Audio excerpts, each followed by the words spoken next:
Up first this evening, none of your business. Health Minister Dr. Christopher Tufton shuts down question from journalists on his marital affairs. Now, there have been a series of viral posts on social media this week about deeply personal allegations involving the health minister.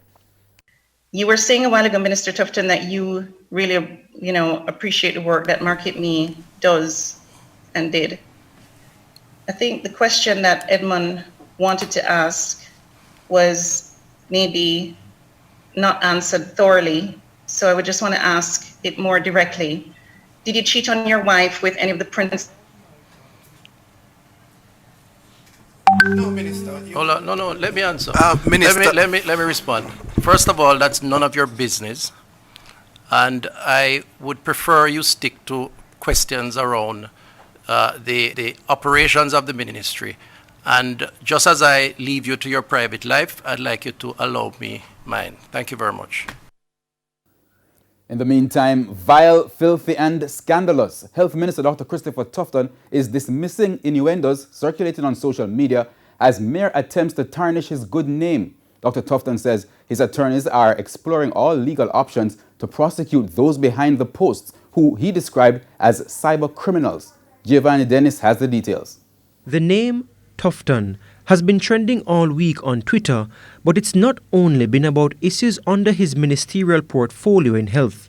The health minister's name has been entangled in a series of viral social media posts, much of which are deeply personal. Today, he responded with a 157-word statement.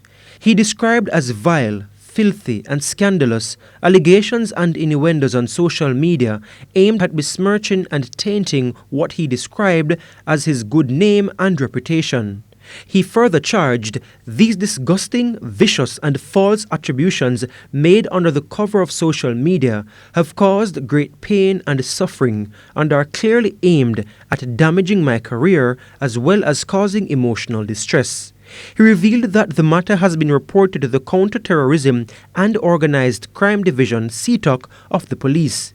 He also disclosed that he has instructed his attorneys to use all available legal steps to ensure the prosecution of who he described as cyber criminals, and to seek recourse in the civil courts when their identities are ascertained. Dr. Tufton said part of the motivation for these attacks have to do with his public office, but he maintained that he will not be deterred in doing his job. Giovanni Dennis, TVJ News.